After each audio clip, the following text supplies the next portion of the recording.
Good morning class. आज का हमारा टॉपिक है बैंक रिकंसिलिएशन स्टेटमेंट, जिसको हम कहते हैं BRS। बैंक रिकंसिलिएशन स्टेटमेंट की जरूरत क्यों पड़ती है?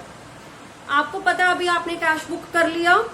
कैश बुक में आपने टू कॉलम कैश बुक किया था, जिसमें वन था कैश कॉलम और सेकंड था बैंक कॉलम, या आप बैंक अकाउंट बनाते हो लेजर में। अब जो आपका बैंक कॉलम था कैश बुक में, वो क्या शो करता था? आपका जितने भी आपके चेक आए हैं या जितने भी आपने चेक दिए हैं, ठीक है, यानी कि अगर आपने परचेज किया तो चेक के थ्रू पेमेंट की, या अगर आपने सेल की तो चेक के थ्रू आपको पेमेंट मिली, रिसीव हुई।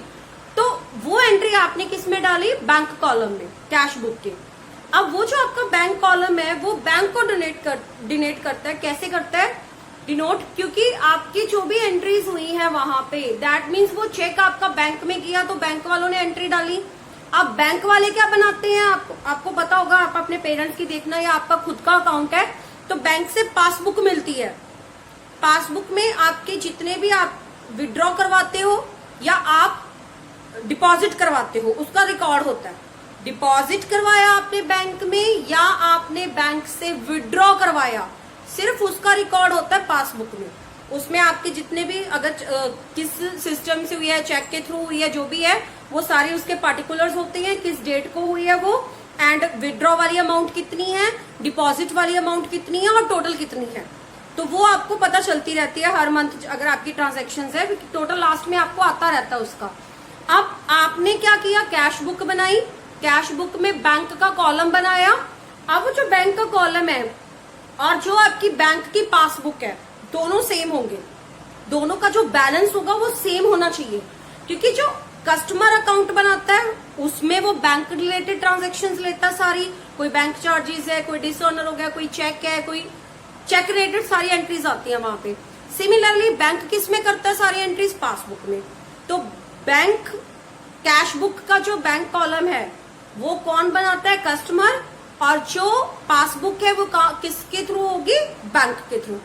अब क्या होगा ईयर के लास्ट में, अब जो मेरा जो कैश बुक है, ठीक है, उसके बैंक कॉलम का बैलेंस वो आ रहा है 1 लाख,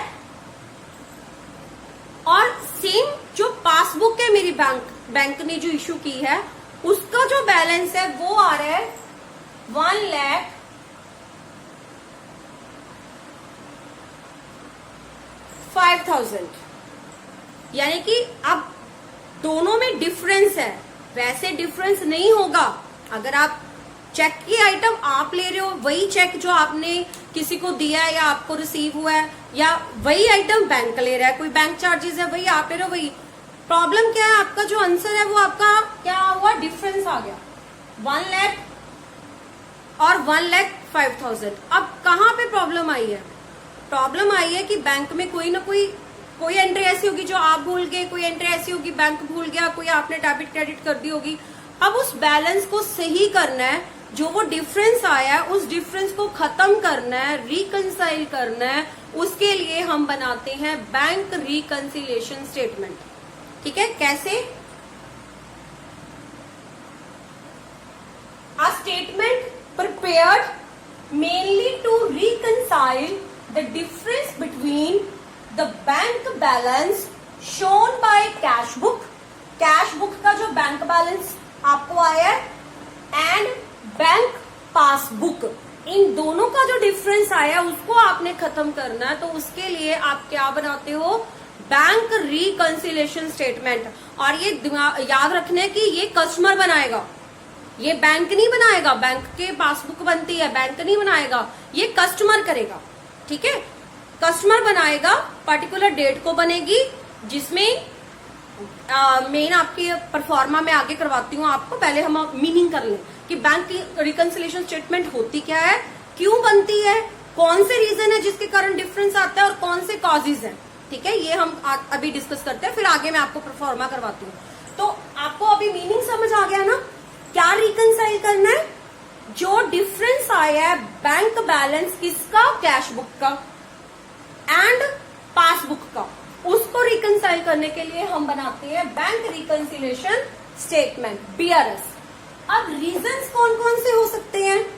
कैश और पासबुक में, ठीक है, क्योंकि जो अगर चेक मेरे पास आया, मैंने रिकॉर्ड कर लिया, बैंक ने रिकॉर्ड कर लिया, फिर डिफरेंस आया कैसे? क्योंकि सेम अमाउंट से मैंने किया, सेम बैंक ने किया। अब क्यों होते हैं, ये रीजन है इसके। क्या रीजन है? फर्स्ट है डिफरेंस बिकॉज ऑफ टाइमिंग। अब टाइमिंग का रीजन हो गया। क्या रीजन होगा टाइमिंग का?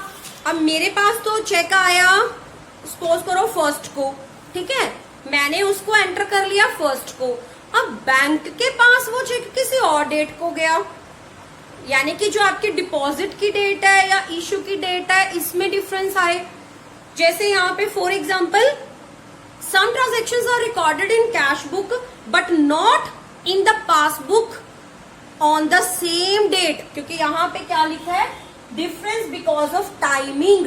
टाइमिंग मतलब सेम डेट। आज अगर मैंने रिकॉर्ड किया तो सेम डेट को बैंक के पास रिकॉर्ड नहीं हुआ वो, ठीक है। जैसे cheque issue to someone will be recorded in the cash book. Cash book का जो बैंक कॉलम है वहां तो आप रिकॉर्ड कर लोगे, but it will record in the passbook only when it is presented for the payment. आपने तो रिकॉर्ड कर लिया उस डेट को, लेकिन बैंक कब करेगा? जब उसके पास पेमेंट के लिए वो चेक जाएगा, ठीक है। यानी कि जब तक आपका वो पेमेंट के लिए बैंक के पास नहीं जाएगा, बैंक उसको तब तक रिकॉर्ड नहीं करेगा। तो डिफरेंस हो गया ना, आपके पास जिस डेट को रिकॉर्ड था बैंक के पास है नहीं सेम डेट को। सेकंड है difference because of transaction recorded by bank only. अब कुछ ऐसी ट्रांजैक्शंस होती हैं जो सिर्फ बैंक ने रिकॉर्ड की हैं, आपने कैश बुक में की नहीं। अब वो कौन सी हो सकती हैं? बैंक चार्जेस, ठीक है। बैंक ने क्या किया? बैंक चार्जेस लगा दिए, आपको बाद में मैसेज आया, लेकिन बैंक ने अपनी पासबुक में पहले ही उसको कर लिया। और क्या हो सकता है? कोई इंटरेस्ट हो गया, अलाउ किया है, ठीक है, इंटरेस्ट हो गया, बैंक चार्जेस हो गए। तो ये बैंक ने अपने पास तो कर लिए सेम को, लेकिन आपके पास लेट इन्फॉर्मेशन आई तो आप लेट करोगे ना उसको रिकॉर्ड। तो कुछ ऐसे आइटम्स हैं, जैसे interest given by the bank. Bank जो इंटरेस्ट लगाता है पहले खुद रिकॉर्ड कर लेता है, आपके पास बाद में इन्फॉर्मेशन आती है वो। बैंक चार्जेस हो गए जो बैंक ने लिए हैं आपसे। Interest on investment directly collected by the bank. अब इंटरेस्ट था इन्वेस्टमेंट का, वो डायरेक्ट बैंक के पास ही जाता है, ठीक है, लेकिन आपके पास नहीं आया उसका कोई भी इंफॉर्मेशन। तो ये कुछ ऐसी हैं जो डायरेक्ट बैंक उसको रिकॉर्ड करता है ट्रांजैक्शंस को, तो भी डिफरेंस आएगा आपका, क्योंकि कैश बुक में तो वो आइटम आपने डाली नहीं है जो बैंक में डाल चुके हो आप। अब उसके बाद है डिफरेंस बिकॉज ऑफ एरर में कमिटेड बाय बिजनेस और बैंक। अब कुछ ऐसी एरर्स होती हैं जो बैंक कर देता है पासबुक में, या कुछ ऐसी एरर्स होती हैं जो हम कस्टमर करते हैं कैश बुक में, ठीक है। तो ये रीजंस है जिनके कारण आपका जो बैंक का और पासबुक का डिफरेंस है वो अलग अलग हो सकता है। अब उस डिफरेंस को हमने रिमूव करना है, तो यहाँ पे कुछ कॉजेज दिए हुए हैं। Causes of difference in cash book and passbook. बस आपने क्लास यही कॉजेज है ना जो वो अच्छे से देखनी है। अब आगे जो मैं आपको मेथड करवाऊंगी इसको करने का, उसमें आप देखना यही चीजें आएंगी, यही आएंगी। अब इनमें से कुछ आइटम प्लस होंगी अगर balance as per cash book लेते हैं, कुछ आइटम माइनस होंगी, ठीक है। इसी के अकॉर्डिंग ही हमने आगे करना है, तो इसको ध्यान से समझो आप क्या होते हैं ये कॉजेज। वेरी फर्स्ट है cheque issued but not yet presented for payment in the bank. Cheque issue हो गया बट बैंक में अभी पेमेंट के लिए नहीं आया। अब क्या हो गया? आपको चेक आपने क्या कर दिया? इश्यू कर दिया कस्टमर को, ठीक है। अब बैंक के पास वो अभी तक पेमेंट के लिए नहीं आया, तो बैंक उसको नहीं करेगा ना रिकॉर्ड पासबुक में, आपने कर दिया। For example, a cheque for 4,000 is issued on 28 March 2020 which is presented in the bank on 5th April. अब 31 मार्च को तो एंड हो गया आपके उसका ईयर का, फाइनेंशियल ईयर का, ठीक है। 1 अप्रैल से नया स्टार्ट हो गया। अब आपने तो रिकॉर्ड कर लिया 28 मार्च को, 31 मार्च को आपके अकाउंट क्लोज हो रहे हैं, आपके पास तो रिकॉर्ड हो गया, बट बैंक के पास किस डेट को जा रहा है? 5th अप्रैल। यानी कि बैंक किस डेट को रिकॉर्ड करेगा? 5th अप्रैल।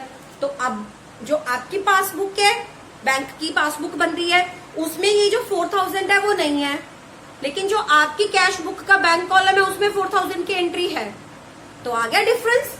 ठीक है, ये कॉज हो गया।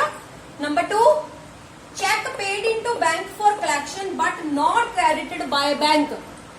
Check paid into bank for collection, अब आपने चेक दे दिया पैसे पेमेंट के लिए, लेकिन बैंक ने अभी तक उसको क्रेडिट नहीं किया, यानी कि वो पेमेंट अभी तक नहीं हुई है। तो यहां यही हो गया, आपने तो उसको जैसे ही आपको रिसीव हुआ चेक, ठीक है, आपने उसी टाइम उसको कलेक्शन के लिए बैंक में भेज दिया, लेकिन एंट्री आपकी तो debit side of the bank column में आ जाएगी कैश बुक की, लेकिन बैंक ने उसको क्रेडिट नहीं किया फर्म अकाउंट में, क्योंकि अभी तक वो पेमेंट के लिए नहीं हुआ उसका सेम डेट को। तो यहां भी प्रॉब्लम आएगी, क्योंकि आपके पास रिकॉर्ड होगी, वहां नहीं हुई है। For example, a cheque of 5000 deposited into bank on 25 March 2020। 31 मार्च को क्लोज है और 25 मार्च 2020 को चेक गया, ठीक है, which is collected by bank on 4 अप्रैल। अब सेम आ गया ना कि आपने रिकॉर्ड कर लिया आपकी तरफ से, तो जो भी ये चेक का आपका डिपॉजिट हुआ बैंक में आपकी तरफ से, तो 25 को वो एंट्री हो गई है मार्च को, बट बैंक के पास कब होगी वो एंट्री? 4 अप्रैल। तो यहां भी क्या हुआ आपका और वहां डिफरेंस हो गया ना। ये डिफरेंस, ये रीजन जो थे ना उनके, ये अब कॉजेज है जो अब हम कर रहे हैं। उसके बाद है cheque paid into bank for collection but dishonoured by bank. अब चेक बैंक में चला गया, ठीक है, आपने चेक रिसीव किया था, बैंक में आपने भेज दिया उसको। अब बैंक ने उसके बैलेंस ना होने के कारण, ठीक है, या 100 रीजंस होते हैं कि बैंक ने उस चेक को डिसऑनर कर दिया।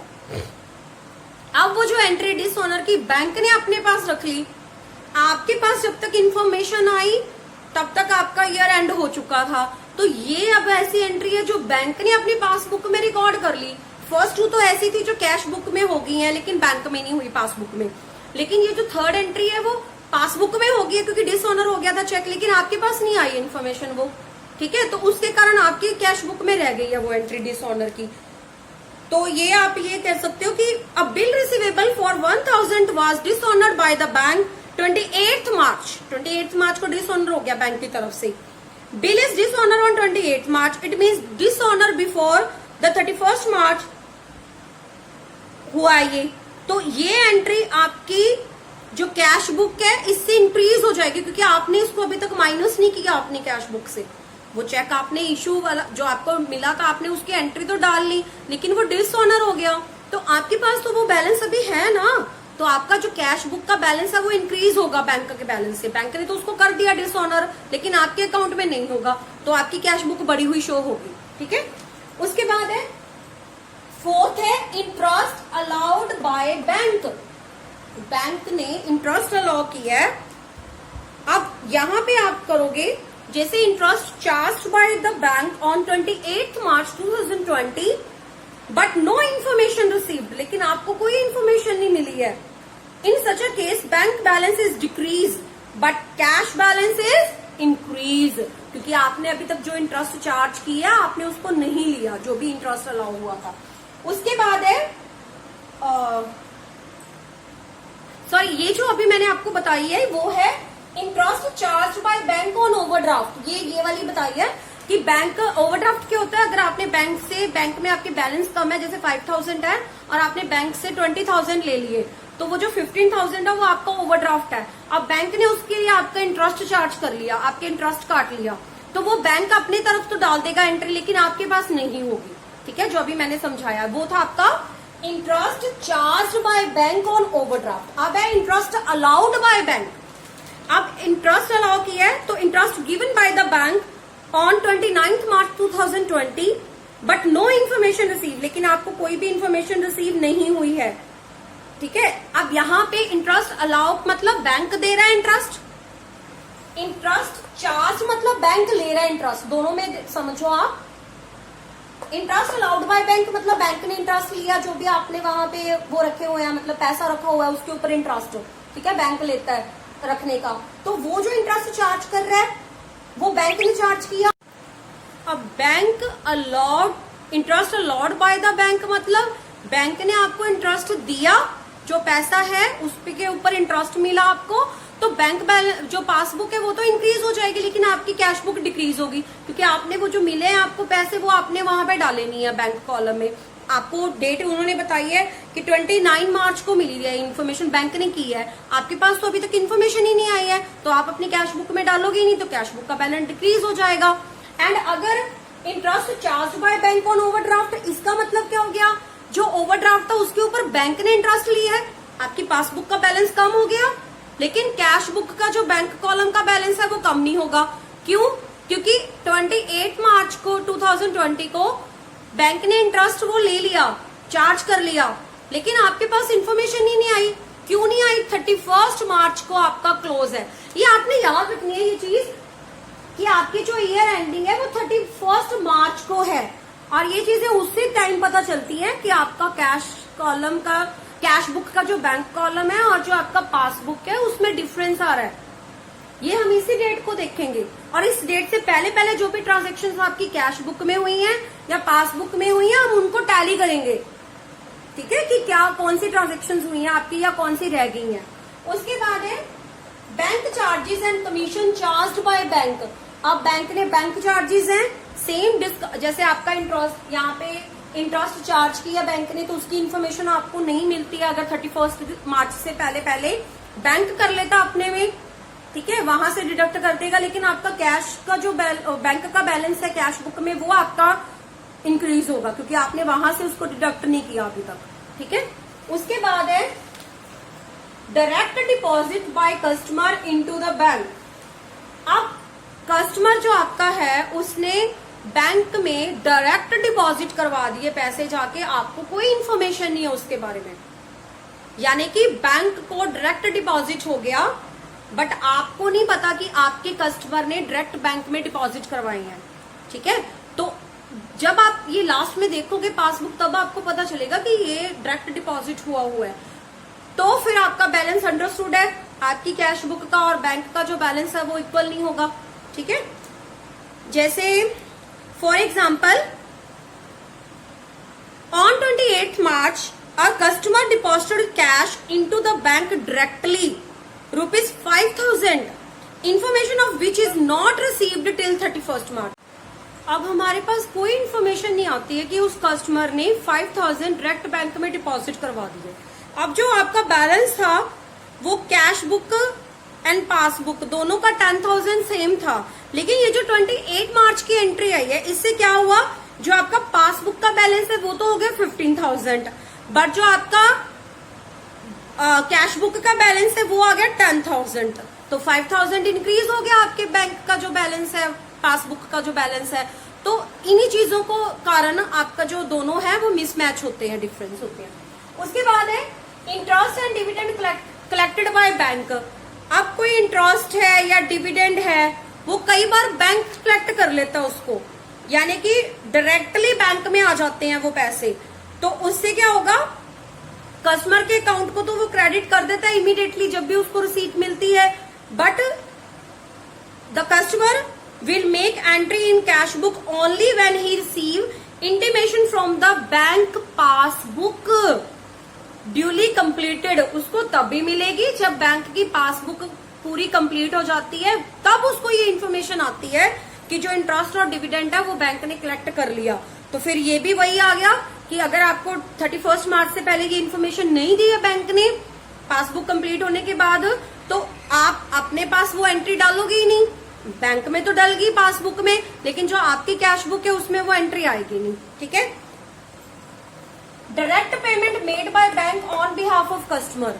समटाइम क्या होता है कि जो बैंक है वो पेमेंट अपनी तरफ से कस्टमर के बिहाफ पे कर देता है, लेकिन जो कस्टमर है उसको पता नहीं होता, यानी कि हमें नहीं पता कि हमारे बिहाफ पे बैंक ने पेमेंट कर दी। For example balance of cash book and passbook of is 10,000, both are same. On 28 March premium on life policy, आपने लाइफ पॉलिसी कराई है तो उसका प्रीमियम तो आपका बैंक से ही जा रहा है ना, of the customer 2,000 is paid directly by the bank on standing advice. Information of which is not received till 31 मार्च। आपने बस ये याद रखना है कि 31 मार्च तक अगर आपको कोई इन्फॉर्मेशन मिल जाती है तो आप वही रिकॉर्ड करते हो। अगर 31 मार्च तक आपको कोई इन्फॉर्मेशन नहीं मिली है तो आप उसको रिकॉर्ड नहीं करते हो। तो यहाँ पे भी वही आ गया कि बैंक ने पेमेंट कर दी जो आपके प्रीमियम था लाइफ पॉलिसी का, बट 31 मार्च से पहले आपको नहीं पता चला कि वो पेमेंट हो चुकी है, तो आपने अपनी कैश बुक में किया ही नहीं उसको ट्रीट, लेकिन बैंक ने अपनी पासबुक में कर दिया। ठीक है। Any wrong entry made by bank in passbook, अब कोई ऐसी गलत एंट्री होगी जो पासबुक में बैंक ने की है, and any wrong entry made by customer in cash book, और कस्टमर ने कैश बुक में कर दी है। ठीक है। कैसे होगा? For example, wrong credit of ₹5,000 is given by the bank on 25th March, but information is not received till 31st March. अब कस्टमर को पता ही नहीं चला 31 मार्च तक कि बैंक ने कोई क्रेडिट गलती से कर दिया। ठीक है। उसको इन्फॉर्मेशन नहीं आई, तो उसने तो किया ही नहीं उसको सेट उस चीज को। In such situation bank balance is 15,000 and cash book remain 10,000। अगर मान के चले, सपोज करें कि दोनों का बैलेंस 10,000 है, तो इस 5,000 से क्या होगा, जो बैंक बैलेंस है वो तो आ गया 15,000 और कैश बुक का वही 10,000 होगा। ठीक है। ऐसी सेम है कि wrong entry made by customer in cash book. अब कैश बुक ने गलती से डेबिट को क्रेडिट कर दिया, ठीक है, बट ये चीज बैंक की पासबुक में तो हुई नहीं है, तो अंडरस्टूड है जो आपकी कैश बुक है वो रॉन्ग ही शो करेगी उस बैलेंस को। ठीक है। वो मैच तो होगा ही नहीं आपका बैंक के साथ। उसके बाद कुछ अदर रीजन है, जैसे चेक इशू किया बट कैश बुक में भूल गए आप डालना, omitted to recorded in cash book. Cheque deposit किया बैंक में बट आप कैश बुक में भूल गए डालना उसको। ठीक है। कोई टोटल की एरर कर दिया आपने कैश बुक में, कैश बुक का टोटल जब आप लगा रहे थे कि क्रेडिट जो बैंक कॉलम है क्रेडिट साइड ज्यादा है डेबिट कम है, तो जो उसकी टोटलिंग करते वक्त आपने जो उसका टोटल है वो गलत लगा दिया, या डेबिट साइड ज्यादा है क्रेडिट कम है तो उसके टोटल में जो प्रॉब्लम आ गई, तो वो चीज है। तो ये सारे कॉजेज हैं। अब इन्हीं कॉजेज से ही हम आगे अपना क्वेश्चन स्टार्ट करते हैं। यस क्लास, अब प्रैक्टिकली इसको कैसे करेंगे हम, अब वो क्वेश्चन मैं आपको बताती हूँ फॉर्मेट के थ्रू। पहले जो बैंक रिकंसिलिएशन स्टेटमेंट है इसमें कैश बुक बैलेंस होगा और पासबुक बैलेंस होगा। ठीक है। तो आपको क्वेश्चन में दिया होगा, इनमें से ये 4 हेड्स है, इनमें से कोई एक, जैसे debit balance as per cash book, that means वो कौन सा होगा, फेवरेबल बैलेंस, वो फेवर का होगा। ठीक है। अगर ओवरड्राफ्ट है कि अपना जो बैलेंस है आपका मोस्टली जैसे डेबिट आता है तो क्रेडिट आ गया, दैट मीन्स ओवरड्राफ्ट हो गया ना, कि आपके पास उतना कैश नहीं है लेकिन ज्यादा कैश शो हो गया, तो वो आपका जो बैलेंस है बैंक में, बैंक अकाउंट में, तो ये आपका आ जाएगा क्रेडिट। वो कौन सा होगा आपका, अनफेवरेबल और ओवरड्राफ्ट वाला। ठीक है। उसके बाद पासबुक का इसको ऑपोजिट है, अगर कैश बुक का डेबिट बैलेंस फेवरेबल है तो पासबुक का क्रेडिट बैलेंस फेवरेबल होगा। अगर कैश बुक का क्रेडिट बैलेंस अनफेवरेबल है तो पासबुक का डेबिट बैलेंस अनफेवरेबल होगा। अनफेवरेबल मतलब ओवरड्राफ्ट। ठीक है। तो अब हम क्वेश्चन स्टार्ट करते हैं। व्हेन डेबिट बैलेंस यानी कि फेवरेबल बैलेंस, जब भी कैश बुक का डेबिट बैलेंस है तो कौन सा होगा, वो favourable balance as per cash book. अभी पीछे जो मैंने आपको कॉजेज बताए थे ना, वही कॉजेज है ये सारे। अब इसको करना क्या है, देखो 2 मेथड है। एक मेथड तो है, यहां पे आप डिटेल लिख दोगे, डिटेल्स में क्या करोगे, पहले जितने ऐड होते हैं उनको ऐड कर दोगे, फिर जितने लेस होते हैं उनको लेस करके जो आंसर आया है, जैसे जितने ऐड हुए हैं इनको ऐड करके यहां लिख दोगे। ठीक है। और जो यहां पे लेस हुए हैं आपके उनको लेस करके यहां लिख दोगे, उसके बाद आप आंसर निकाल लोगे। एक तो ये मेथड आपका। दूसरा मेथड है जो मैं अभी आपको करवा रही हूं और मैं स्टूडेंट्स को यही मेथड अडॉप्ट करने के लिए बोलती हूँ, क्योंकि ये मेथड आपको इजी लगेगा उस मेथड से। क्योंकि जब आप आगे कैश बुक नहीं होता बैलेंस या पासबुक आ गया, अगर कैश बुक आया तो ये तो आपका इजी हो जाएगा, जो आइटम ऐड किए हैं उसको माइनस कर दोगे, जो माइनस किए हैं वो ऐड कर दोगे, अगर आपका फेवरेबल बैलेंस नहीं है। लेकिन जब कैश बुक पासबुक करने लगते हैं तो फिर टिपिकल हो जाता है लर्न करना, ठीक है, मेथड दोनों से आप कर सकते हो, लेकिन कोशिश करो आप ट्राई करना प्लस माइनस मेथड से ही स्टार्ट करो। कैसे करना आपने, जैसे आपको क्वेश्चन दिया आपने वैसे नोट करना है। जिसके सामने जो प्लस होता है वो प्लस के सामने, जो माइनस होता है वो माइनस के, फिर इनको ऐड करो, इनको ऐड करो, दोनों का जो आएगा आपका डिफरेंस वो आ जाएगा आपका, ये आपको, और दोनों बराबर आएंगे, बैलेंस एज पर पासबुक आएगा, वो जो इनका डिफरेंस आएगा ना वो आपका बैलेंस एज पर पासबुक आएगा। अब ये आपने मेथड आपको इजी है, आप ट्राई करना, लेकिन अगर आप दूसरा मेथड भी करते हो डिटेल वाला, जिसमें पहले ऐड वालों को ऐड कर लेते हो, माइनस वालों को माइनस कर लेते हो उसके बाद, ठीक है, आप दोनों करके देखना, जो आपको इजी लगेगा वो आप कर लेना, लेकिन आप एक बार इसके अकॉर्डिंग समझो जो मैं आपको करवा रही हूँ मेथड। अब करना क्या है, देखो ये वही लिस्ट है जो कॉजेज थे, cheque issued but not presented for payment, credit made by bank for interest. अब बैंक ने क्रेडिट किया उसको, दैट मीन्स वो इंटरेस्ट आपका ऐड होगा कैश बुक में, ठीक है, वो इंटरेस्ट आपको मिला है। Amount directly deposited by customer, interest and dividend collected by bank, cheque issued but omitted to be recorded in cash book, ये सारे वही कॉजेज है, ठीक है, दोबारा से पढ़ने की इसको जरूरत नहीं है, ये वही कॉजेज है। अब करना क्या है, मैं आपको वन बाय वन बताती हूँ।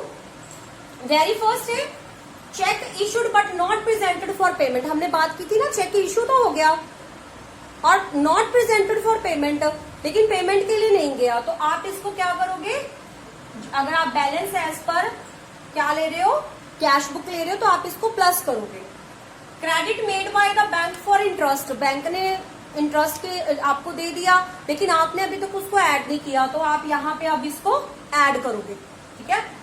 दोबारा बता रही हूँ, debit balance as per cash book ले रहे हैं, फेवरेबल बैलेंस है, तो उसमें कौन सी आइटम ऐड होंगी, कौन सी माइनस होंगी, वो बता रही हूँ मैं आपको। Interest and dividend collected by bank, bank ने तो रिकॉर्ड कर लिया लेकिन हमने नहीं किया, तो हम इसको प्लस कर देंगे। Cheque paid into bank but omitted to recorded in cash book, cheque bank में चला गया लेकिन आपने कैश बुक में उसकी एंट्री नहीं डाली, ठीक है, तो अब आप कर दोगे। अब ये याद रखना, ये 31 मार्च के बाद कर रहे हो आप बैंक रिकंसिलिएशन, पहले नहीं कर सकते। 31 मार्च के बाद ही आपको पता चला ना कि कोई एंट्री 5 अप्रैल को हो रही है, कोई 4 अप्रैल को हो रही है, कोई 14 अप्रैल को हो रही है, तब आप ये रिकंसिलिएशन बनाओगे ताकि जो आपका डिफरेंस आया वो रिमूव हो जाए। Then cheque send to bank for collection but not yet credited by bank, लेकिन अभी तक बैंक ने उसको क्रेडिट नहीं किया, यानी कि आपने कर दिया लेकिन बैंक ने नहीं किया, तो फिर आप अपने अकाउंट में से उसको माइनस कर दो, तो इसको हम क्या करेंगे, माइनस करेंगे। Cheque send to bank for collection but dishonoured by bank, अब बैंक ने उसकी अमाउंट माइनस कर दी जो डिसऑनर हुआ था चेक, लेकिन आपने कैश बुक में उसको किया नहीं माइनस, आपका कैश बुक इंक्रीज जा रहा है, तो हम यहाँ पे माइनस कर देंगे। Direct payment made by bank on behalf of customer, अब कस्टमर के बिहाफ पे बैंक ने डायरेक्ट पेमेंट कर दी, जैसे आपको पीछे बताया था मैंने प्रीमियम लाइफ पॉलिसी के, तो अब बैंक ने तो डिडक्ट कर दी ना वो अमाउंट, आपने करनी है, तो अब आप कैश बुक से वो डिडक्ट कर दो, ठीक है।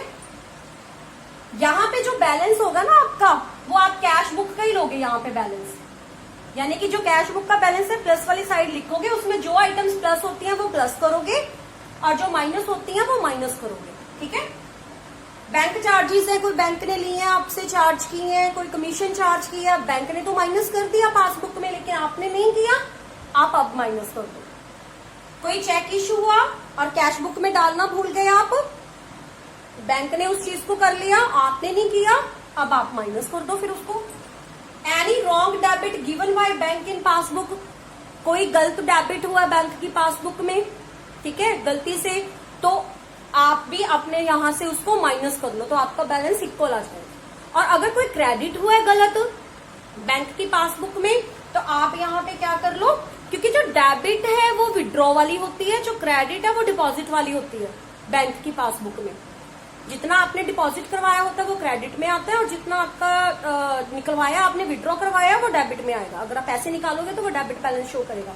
इसीलिए अगर डेबिट कोई रॉन्ग उसने डाल दी एंट्री, तो आप माइनस करोगे। अगर उसने क्रेडिट रॉन्ग डाली है, दैट मीन्स आपके पास वो आई है, तो आप उसको बैंक ने क्रेडिट कर दिया, मतलब आपके पास नहीं हुई है, तो आप इसलिए उसको क्या कर रहे हो, प्लस कर रहे हो।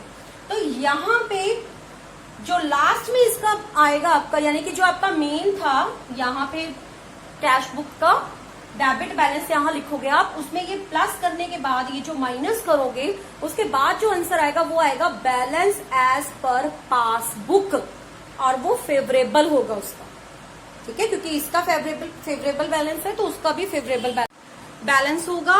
तो अब स्टूडेंट्स आपने क्या करना है, जैसे ये आपको दिया हुआ है debit balance as per cash book favourable है ना, अब इसका ऑपोजिट जिन आइटम्स को आपने प्लस किया है, ठीक है, उनको आप माइनस करोगे, जिनको आपने माइनस किया उनको प्लस करोगे। ये हो गया क्रेडिट अनफेवरेबल यानी कि overdraft balance as per cash book. उसके बाद इसका अगर आप, अब ये आपका हो गया एज पर कैश बुक, अब हो गया आगे एज पर पासबुक।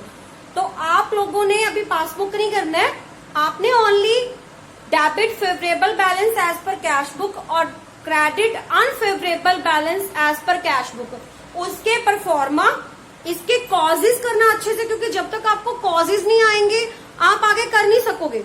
आपने अच्छे से कॉजेज करने हैं पहले, उसके बाद आपने ये इसके दोनों परफॉर्मा आपको पता होना चाहिए किनको ऐड करेंगे किनको माइनस करेंगे। अगर आपको एक पता चल गया ना debit balance favourable as per cash book, तो क्रेडिट इसका ऑपोजिट ही है, अभी पासबुक नहीं करना, ओनली कैश बुक करना है।